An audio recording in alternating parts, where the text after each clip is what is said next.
الشيطان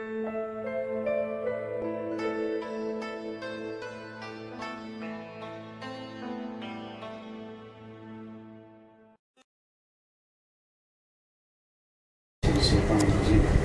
بسم الله الرحمن الرحيم. الحمد لله رب العالمين، والصلاة والسلام على سيدنا ونبينا وحبيبنا محمد وعلى آله الطيبين الطاهرين. اللهم صل على محمد وآل محمد.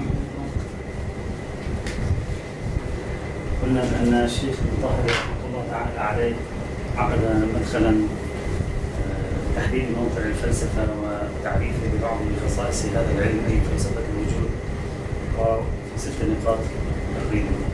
النقطة الأولى كانت حول تمايز العلوم، تحدث فيه عن معيار التمايز، تحدث فيه عن ظاهرة التمايز بين العلوم وتشكيل قرابات أسرية وعرقية بين المسائل وكذلك بين العلوم. وصلنا إلى النقطة الثانية، في عبارة ما هو الموضوع؟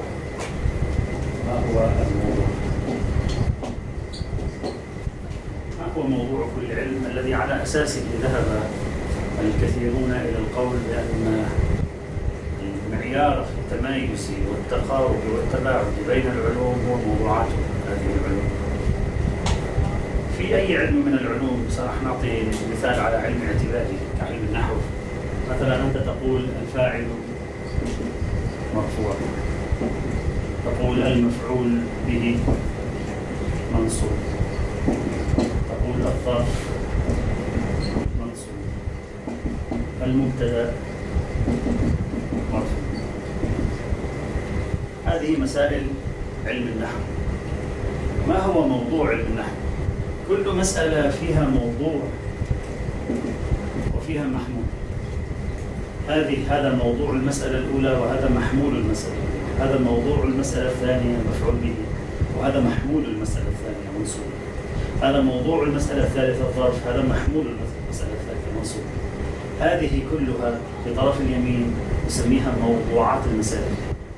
يعني هذه كلها نسميها موضوعات مسائل هذا العلم. وهذه التي على طرف اليسار أي الخبر نسميها محمولات المسائل. قال المناطق الذين انتصروا لفكرة موضوع العلم، قالوا هذه الموضوعات بين المسائل كلها، إذا جمعنا كل مسائل هذا العلم أي موضوعات مسائله وأخذنا موضوعات مسائله، يوجد جامع بين هذه الأكمل. يوجد شيء عنوان يجمع بين الفاعل والمفعول به والظرف والمبتدأ والخبر وإلى آخره. هذا الجامع حسب هذا المثال، مثلا الكلمة، مثلا هذا الكلمة نسميها الجامع بين موضوعات المسائل في هذا العلم، في علم النحو. هذا الجامع بين موضوعات المسائل نسميه موضوع العلم. الجامع، إذا ما هو موضوع العلم؟ هو الجامع الذي ينضوي تحته كل موضوعات مسائل هذا العلم. هذا هو موضوع العلم. مسألة بسيطة. مسائل هذا العلم عبارة عن قضايا لها موضوع ولها محمول. في طرف الموضوع نقول موضوع المسألة أو موضوعات المسائل، في طرف المحمول نقول محمول المسألة أو محمولات المسائل. في طرف الموضوع حيث أنه علم واحد، هكذا حتى يصير علم واحد لابد في طرف الموضوع ينضوي هذا كله تحت عنوان واحد. إذا ما انضوى تحت عنوان واحد لا يكون هذا علم واحد، يكون علمين.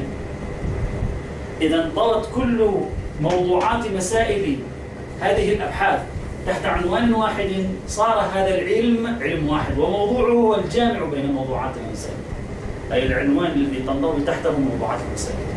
هكذا قال مناطقة المسلمين في تعريف الموضوع. إذن موضوع كل علم هو الجامع بين موضوعات مسائل هذا العلم، والذي يبحث في هذا العلم عن محمولاته، عن ثبوت محمولاته لموضوعاته، يعني ثبوت هذه المحمولات لهذه الموضوعات. والموضوع عنده هو بقياس معرفة مسائل هذا العلم.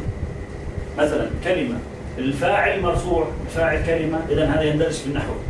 أما إذا جئنا بقضية أخرى، مثلا الأكسجين مثلا جسم، حيث أن الأكسجين ليست كلمة، إذن هذه المسألة ليست من مسائل علم النحو. فالموضوع الذي هو الكلمة هو المقياس في إدخال مسألة في علم النحو على أساس أن موضوعها ينضوي تحته، وفي إخراج مسألة عن علم النحو على أساس أن موضوعها لا ينضوي تحته.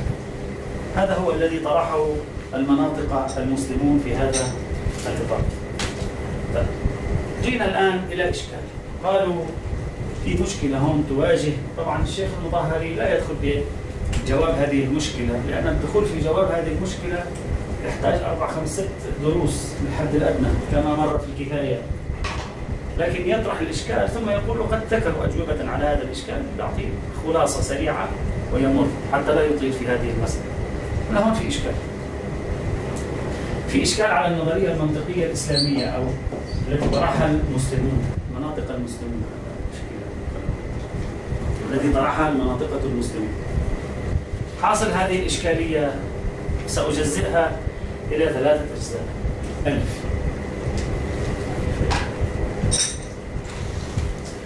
ألف من الخروات اشتبه بها يبدو أقصى.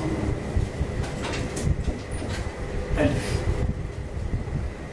قالت الإشكالية هناك قرابة بين بعض العلوم، هناك قرابة بين بعض الموضوعات تجعل بعض المسائل تلتئم من بعضها البعض.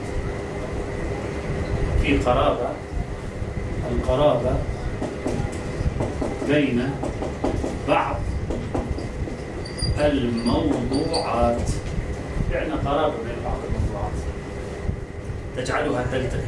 بين موضوعات العلوم أو المسائل أو القضايا؟ القرابة عندنا قرابة بين بعض الموضوعات، موضوعات المسائل. موضوعات المسائل يتشكل منها علم له موضوع واحد كما قلتم أنتم. هذه المرحلة الثانية. أيضا توجد قرابة مرتين كما شرحنا بين موضوعات العلوم. احنا قلنا في موضوعات للمسائل عندما توجد قرابة بين الموضوعات يتشكل علم واحد له موضوع واحد. بعد أن يتشكل علم 2 3 4 ندرس موضوعات هذه العلوم، نرى أيضا وجود قرابة بين موضوعات هذه العلوم، مثل الحساب، علم الحساب شو موضوعه؟ الكم المنفصل. شو هو الكم المنفصل؟ العدد. ما درسنا في الفلسفة. الكم المنفصل هو العدد، هو موضوع علم الحساب. الهندسة شو موضوعها؟ الكم المتصل. الكم المتصل اللي هو عبارة عن الخط والسطح والجسم. هذا علم الحساب له موضوع هو الكم المنفصل، وهذا علم وهو الهندسة له موضوع هو الكم المتصل. طيب بين موضوعي هذين العلمين ألا توجد قرابة؟ في قرابة، اثنيناتهم هذا إخوة أصلا. ليش؟ الكم. الكم في الفلسفة كما درسنا ينقسم إلى متصل ومنفصل. صحيح؟ فإذا بين المتصل والمنفصل قرابة، لأن البي واحد وهو الكم. إذا نحن رأينا قرابة بين بعض الموضوعات فتشكل موضوع واحد جامع تكون على إثره علم، ولما تكاثرت العلوم وجدنا قرابة بين موضوعات العلوم كمثال الحساب والهندسة، حيث إن القرابة بين موضوع الحساب اللي هو الكم المنفصل وموضوع الهندسة اللي هو الكم المتصل القرابة في الكم.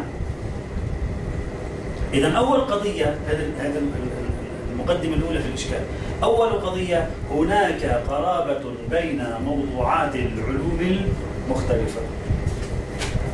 هذه أول قضية. إذا نختصرها كلها يدها، نختصر القضية الأولى على شكل جملة واحدة. القضية الأولى، المقدمة الأولى اللي على أساسها بعد شوي راح نرتب الإشكال.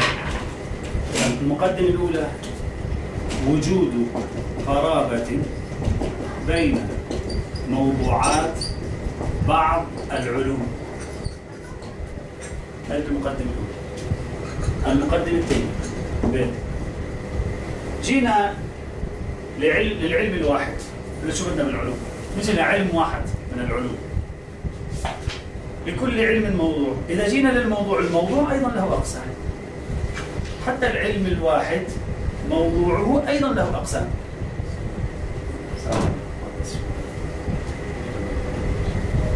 حتى العلم الواحد موضوعه أيضا له أقسام. ماشي؟ مثال الهندسة، القضية الثانية، لموضوع العلم الواحد أنواع وأقسام. خلينا نعطي مثال. الهندسة شو موضوعها؟ قلنا الكم المتصل، هذا موضوعها. طيب ما الكم المتصل أيضا له أقسام. الكم المتصل كما قلنا قبل قليل: الخط، السطح، الجسم هون الجسم التعليمي، مش الجسم الفلسفي، الجسم التعليمي حجم كما يسمونه. نعم حجم، نعم الجسم التعليمي ليس الجسم الخارجي الذي يبحثونه في الفلسفه. طبعا إذا الهندسة موضوعها واحد وهو الكم المتصل، لكن هذا الموضوع لما تأملنا فيه أيضا وجدناه يتشظى ويتشطر إلى أجزاء متعددة، إلى خط، إلى سطح، خط، سطح، والكل مع بعض وهو الجسم التعليمي. فأيضا مرة موضوعات علوم متعددة بنشوفها تنضوي تحت عنوان واحد. هي الفكرة الأولى. موضوعات علوم متعددة بنشوفها مرة تنضوي تحت عنوان واحد. موضوع علم واحد بنشوفه يتجزأ إلى عناوين. عكس بعضهم هذول الاثنين. الحالة الأولى موضوعات علوم تنضوي تحت عنوان واحد. الحالة الثانية موضوع واحد يتشظى إلى أنواع وأقسام. هذه المقدمة الثانية. هلا الإشكال. بس رح يجي معنا الإشكال. إذا استنتجنا حتى الآن مقدمتين. استنتجنا مرة علوم متعددة لها موضوعات متعددة، عم نشوف الموضوعات تندرج تحت عنوان واحد. ومرة ثانية بالعكس، عم نشوف علم واحد له موضوع واحد، موضوعه أيضا عم يتشعب منه عناوين متعددة، موضوع له عنوان واحد عم يتشعب منه عناوين متعددة. جيد. الآن نجي للمرحلة الثالثة، جيم، وهو الإشكال. هنا نحن أمام خيارين، ما في قدامنا خيار ثالث بيناتهم. لما بنشوف هالظاهرة الموجودة في ألف والظاهرة الموجودة في باء، فنحن أمام خيارين في مسألة موضوع العلم. الخيار الأول أن نعد الجميع علما واحدا لانضواء موضوعاتها تحت عنوان واحد. شو بيصير؟ بيصير الحساب مع الهندسة علم واحد. ليش؟ لأنه موضوعه الكم. يعني هلا أنا بشكل عليك إشكال، ليش عملت الحساب علم والهندسة علم؟ هذا الإشكال على معيارية الموضوع في تقسيم العلوم الذي اعتمده ابن سينا. أنت ليش اعتبرت الحساب علم والهندسة علم؟ مش قلت لي على أساس الموضوع؟ طيب ما هن الهندسة والحساب كلاهما ممكن نعتبرهم علم واحد. كيف؟ ما هن موضوع واحد وهو الكم. الكم أيضا عنوان. ساعتها تنقسم، بدك تدقق شوي، تنقسم العلوم إلى علم جوهر وعلم كل واحد من الأعراض التسعة. لأن الأعراض التسعة بتنجمع تحت جامع حقيقي كما درسنا في الفلسفة. ما فيك تقول عنه عرض، العرض هذا جامع انتزاعي هكذا. فبصير عندنا 10 علوم بس بالشديد كلياتها. علم الكم ويندرج تحته كل العلوم المتصلة بالكم، وعلم الكيف ويندرج تحته كل العلوم المتصلة بالكيف، وعلم وعلم الإضافة وأن يفعل وأن ينفعل والجوهر وهذه والأين والمتى، كل هذه بتصير حينئذ هي العلوم. وأما ما تبقى من علوم هذه ليست علوم. ما أنت كل هذه العلوم قادر تجمعها تحت عنوان واحد. ما هذا العنوان واحد ليش ما سويتوش موضوع أنت؟ يعني أنت الحساب والهندسة ليش ما سويتوش علم واحد؟ وقلت سميناها علم إكس، وهذا علم الإكس له موضوع وموضوعه هو الكم، وفي داخل هذا العلم يوجد تخصصين، تخصص الكم المتصل وتخصص الكم المنفصل. إذا أنت بالخيار في هالظاهرة الموجودة أمامنا الآن، إما أن تتبنى ألف الحالة الأولى اللي هي موضوعات متعددة لعلوم متعددة عم تتقارب وتنضوي تحت عنوان واحد، إذا نلغيها لهالعلوم كلياتها وقول في عندي علم واحد وموضوعه هو العنوان. ليش ما عملت هيك يا ابن سينا؟ ليش ما سوى هيك المناطق المسلمون؟ وهذا خطأ منهم. إذا كان معيار تمايز العلوم عن بعضها البعض بالموضوع، فإذا الحساب والهندسة لا تمايز بينها. لماذا؟ لأن لها موضوع واحد وهو الكم، ويجمعها علم واحد موضوعه الكم. فإما أن تقول هذا، وحينئذ العلوم كلها تتحول إلى 10 علوم، يمكن مثلا 5 علوم 10 علوم 15 علم فقط، ما عادش في شيء اسمه كيمياء وفيزياء ورياضيات وإلى آخره. أو قدامك خيار ثاني، وخيار ثاني تمشي فيه مع الحالة الثانية اللي هي انك شو تعمل؟ بتقول لا، ما هو الكم يا جماعه، انه انت عم تشكل علي هلا انه الكم يا جماعه، لا، ما الكم له اقسام، كم متصل وكم منفصل، ما فينا نحن نعمل علم واحد للحساب والهندسه كلاهما يصيروا علم واحد، لا ما بصير، ما هذا كم متصل غير الكم منفصل. ماشي، اذا قبلت انت بدك تفوت بالتجزئيات والتقسيمات، كمل تقسيماتك. الهندسه، ما الهندسه موضوع الكم المتصل، مش هيك؟ لما الكم المتصل كمان ينقسم 3 اقسام. ساعتها بصير عندنا علم الخط، ما عادش في شيء اسمه علم الهندسه اصلا، وعلم السطح، وعلم الجسم التعليمي. ليش عملتوا علم واحد للهندسه سويتوش 3 علوم؟ اما ان تاخذ بنظريه الجمع فيصبح الحساب والهندسه علم واحد، واما ان تسير مع التقسيم فيصبح الهندسه 3 علوم. وطبعا هذا مجرد مثال، يمكن أن تأخذ عشرات العلوم الأخرى وكلها تنطبق عليها الإشكال. عشرات العلوم الأخرى كلها ينطبق عليها الإشكال. إذا المشكلة وين صارت؟ المشكلة نحن من جهة نلاحظ موضوعات متعددة لعلوم متعددة تندرج تحت عنوان واحد، ومن جهة أخرى نلاحظ موضوع واحد لعلم واحد له أقسام. فأنا هنا تقسيمكم أيها المناطق المسلمون خطأ. ليش؟ يقول لأنه إما أنا هذه الموضوعات المتعددة للعلوم المتعددة المنضوية تحت عنوان واحد باعتبارها كلها علم واحد، ليش ما اعتبرتها كلها علم واحد ولها عنوان واحد موضوع واحد؟ أو إذا لا أريد أن أؤمن بنظرية الجمع فأؤمن بنظرية التفريق، وهي أن أسير مع التقسيمات، وكلما قسمت جعلت كل قسم له علم. وحتى الخط، ما الخط فيك تقسمه قسمين بصير علمين هو دي، بس حتى علم الخط مش علم واحد، علمين. علم الخط المستقيم وهذا أيضا قسم، وعلم الخط المنحني. ليش ما عملناش هيك؟ هذا إشكال على الخارطة التي نظمها المناطق العقليون والمسلمون بالخصوص على العلوم. جعل الهندسة علم والحساب علم. ما عرفنا معيارهم شو هو. العنوان الواحد، طب الهندسة والحساب كلاهما عنوان واحد لكم. عناوين متعددة إلى أبعد الحدود، كلما تعددت العناوين تعددت العلوم، ولازم يكون عندنا علم الخط المستقيم وعلم الخط المنحني وعلم السطح وعلم الجسم التعليمي، فلماذا كل هذا سميتموه علم واحد؟ فتقسيمات العلوم عند المناطق المسلمين تعاني من مشكلة، ما في لها ضابط أصلا. إما ترجع إلى 10 علوم، وإما لا متناهي من العلوم تكون حين. وهم لم يلتزموا لا بالحالة الأولى حيث قسموا العلم إلى حساب وهندسة يعتبرون علمين، ولا التزموا بالحالة الثانية حيث لم يقبلوا تقسيم الكم المتصل إلى علم خط وعلم سطح وعلم جسم تعليمي. فتقسيمهم ليس له معيار واضح، غير صحيح تقسيم المناطق المسلمين. إشكال إنصافا يعني مهم جدا في فهم خارطة العلوم في ذهنية المناطق المسلمين. النتيجة أن المناطق المسلمين تقسيماتهم للعلوم خطأ. وعندنا هو خيار آخر. ليس إشكال شيخ مطهر، هذا الذين أشكلوا عشان هذا ليس إشكال جديد، هذا إشكال قديم. المناطق المسلمون انتبهوا له من مدة طويلة وأخذوا بالاشتغال عليه، دافعوا عن أنفسهم، قالوا لا، نحن نبقى نعتبر الحساب والهندسة علمين، ونبقى نعتبر الهندسة علم واحد وليست 3 علوم. طبعا هذا مجرد مثال كما قلت. ليش؟ لسبب بسيط. طبعا هذا بعد شوي نعمله.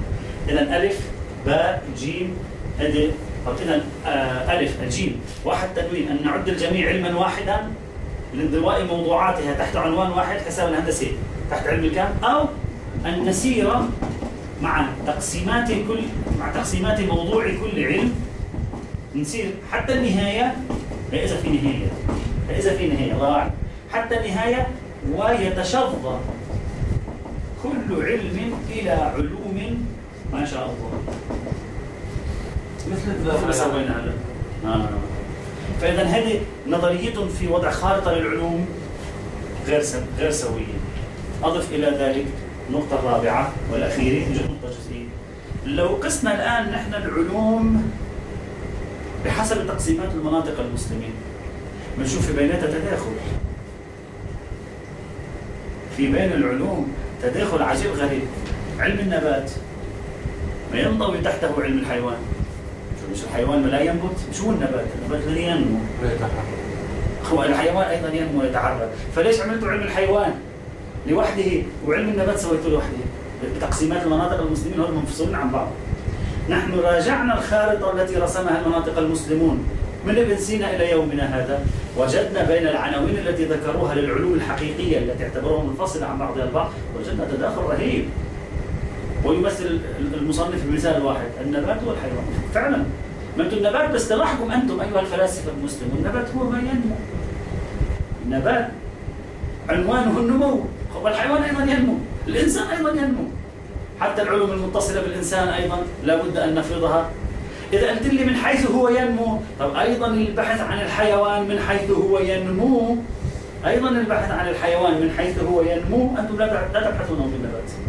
مش بنحكي عن نمو الإنسان، مش بنحكي عن نمو الحيوان.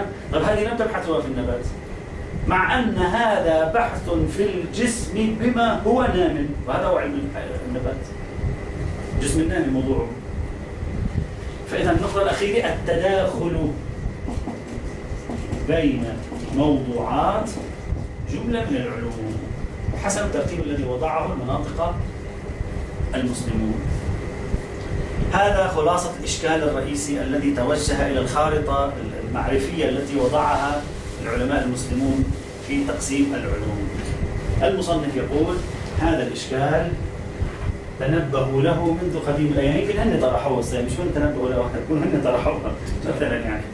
هذا الإشكال تنبهوا له وتلقوا هذا الإشكال بالبحث والتحليل، ونشأت من هذا الإشكال يا مولانا العزيز معركة. كنا بدنا نقسم العلوم، تهنا بين العلوم، معركة كبيرة جدا خاضوا فيها في تقسيم أنواع الأعراض.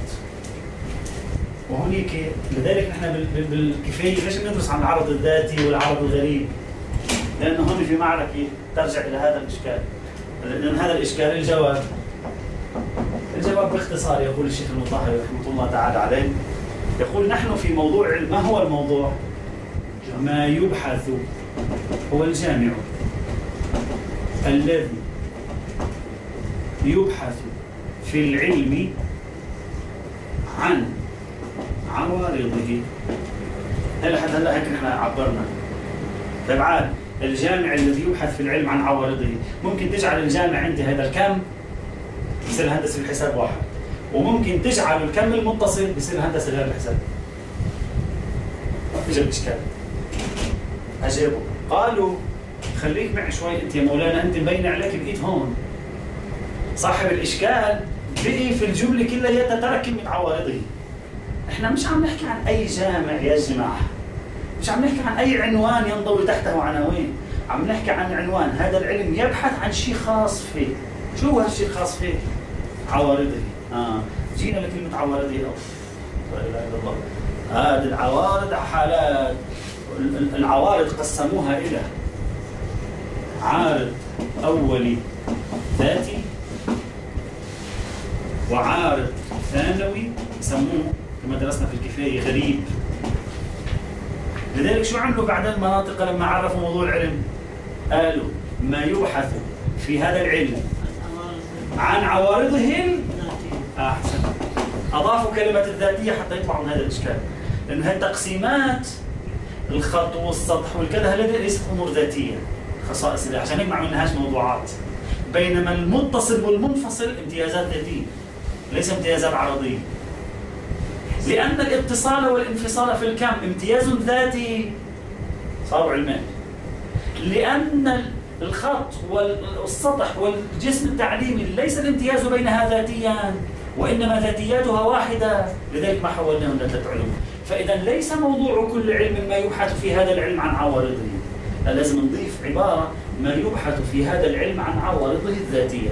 ووقع بينهم كلام طويل في ما معنى الذاتي وما معنى العرض الغريب، وتحدث هناك عن الواسطة في الثبوت والواسطة في الإثبات وإلى آخره، نحات يعرض عنها المصنف، وفعلا نحن لسنا بحاجة إليها أصلا حتى نخوض من هالمسائل الآن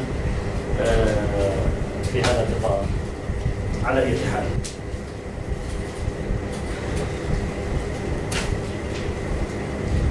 إذن بناء عليه نتيجة مثلا خلينا نخلص هيك، خلصنا من الإشكال والجواب وانتهينا من تعريف موضوع علم بناء عليه. أنت لما تقول كلمة مولانا ذاتي هذه بتفتحنا على موضوع مهم جدا. ودائما مولانا العزيز إذا تراجع المحقق الإصفهاني رحمة الله تعالى عليه باعتباره فيض الصوف، دائما أمثال هؤلاء الفلاسفة اللي اشتغلوا بالأصول يعيرون الأصوليين أن انخلطوا الأبحاث ببعضها البعض، لأنهم مش دارسين فلسفة ولا بيعرفوا فلسفة ولا خصهم بالفلسفة. وهذا واحد من المواد التي مشكلة فيها على الأصوليين. شو قالوا؟ قالوا نحن لما قلنا كلمة ذاتي بس قلت شيء ذاتي يعني واقعي، مسألة واقعية هذه. بتقول ذاتي، أمر ذاتي، عالم الذات والذاتي ليس من شؤون عالم الاعتبار، هذه مسائل واقعية. فإذا العوارض التي ينبغي أن تعرض الجامع هي عوارض واقعية. ماذا نكتشف من هذا الكلام؟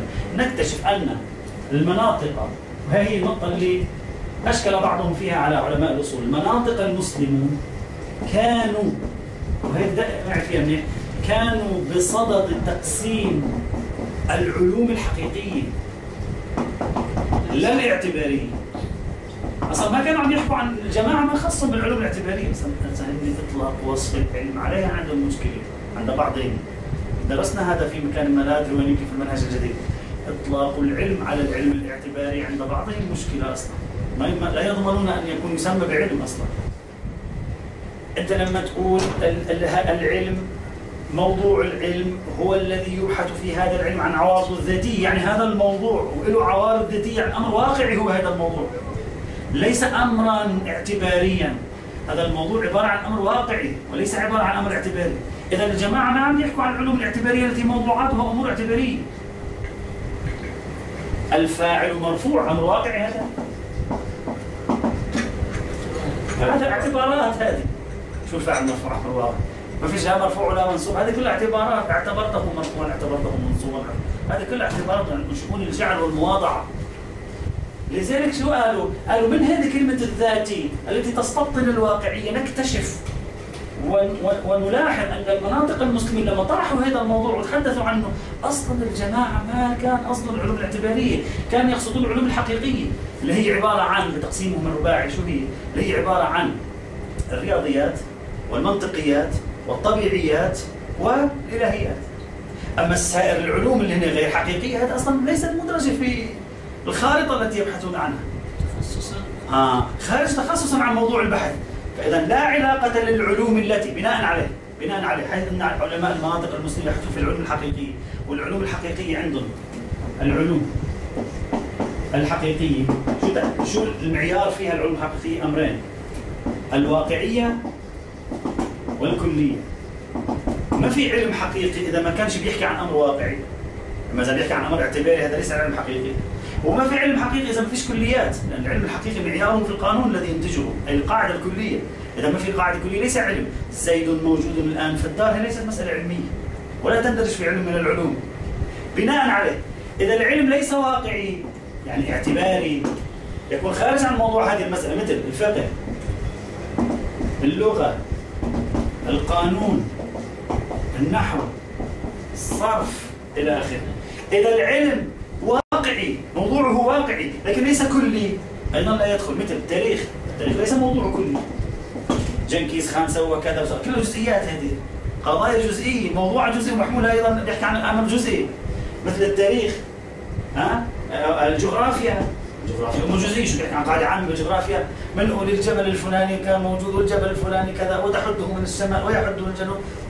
فإذا كل هذا النوع من العلوم، أي تلك التي جوهرها اعتباري أو تلك التي موضوعاتها جزئية ولا تحوي كليات، هذه خارج عن الخارطة التي وضعها المناطق المسلمون. فينبغي أن لا نخلط بين هذه العلوم. من هنا أشكلوا كما قلت، أشكل بعض المتأخرين كما قلت على الأصوليين أنهم أخذوا كل تلك الأبحاث الفلسفية في باب تقسيمات العلوم وتميزها ووضعوها في مقدمة علم أصول الفقه، وأخذوا يبحثون عن تعريف الأصول وعن تعريف الفقه، مع أن الفقه هو الأصول كلها علوم اعتبارية وليست علوم حقيقية، فخلطوا الاعتبار بالحقيقة. وهذا أحد الأخطاء التي نبه عليها الشيخ المطهري العلامة الطباطبائي، إذا تذكرون الشيخ المطهري بالخصوص في المقالة السادسة التي تعرضنا لها في العام الماضي تحت عنوان القضايا الاعتبارية، الحقيقة والاعتبار.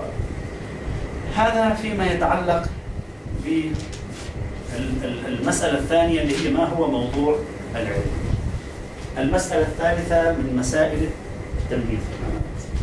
المسألة الثالثة من مسائل التمييز خلصنا من موضوع العلم.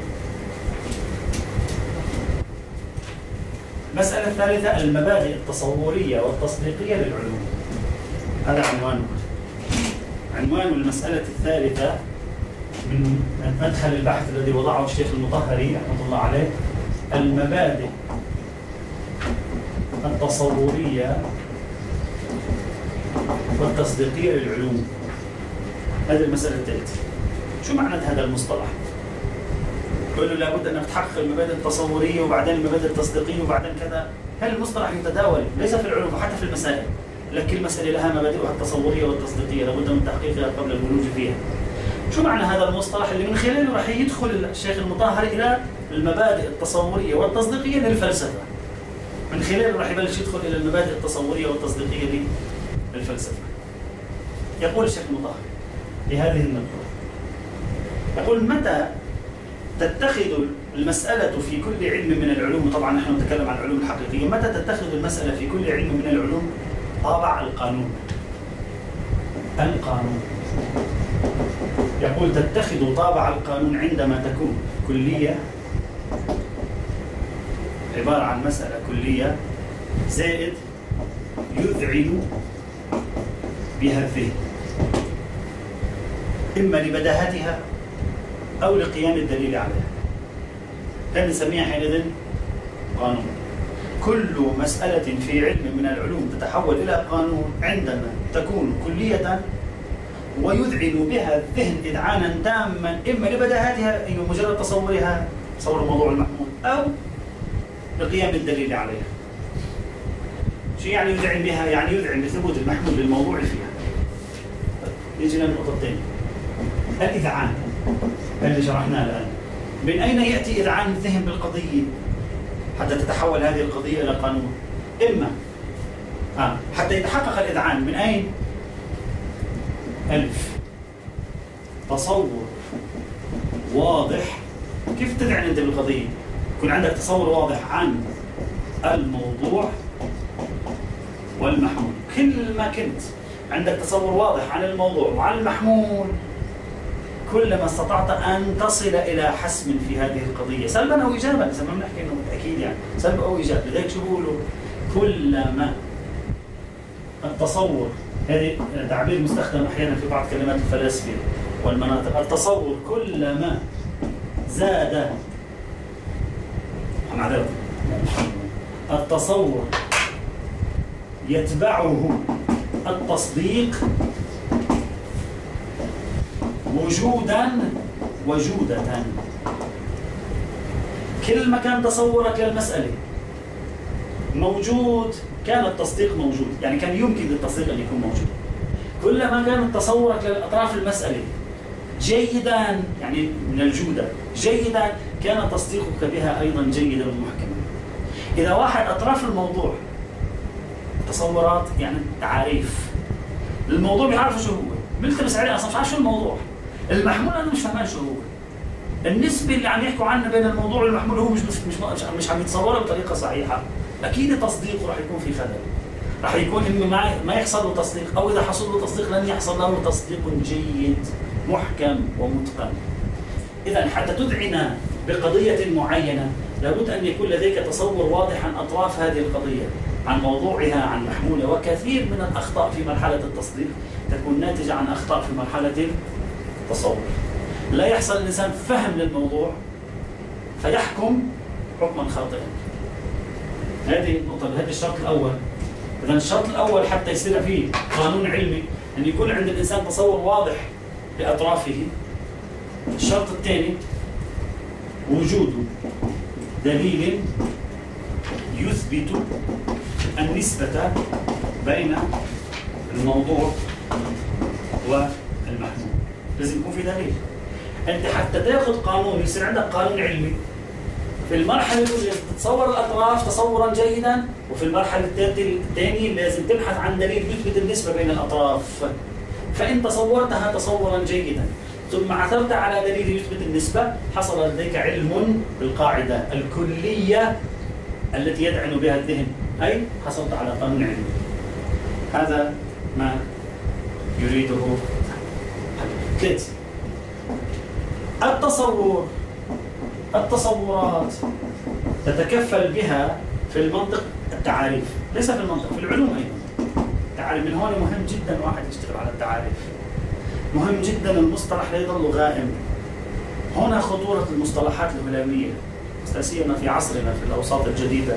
إطلاق مصطلحات ما مدروسة تحتمل معاني، حتى من ينحت المصطلح لا يتعب نفسه في شرحه ويغرق الناس في التأويلات كما فعل العرفاء في السابق.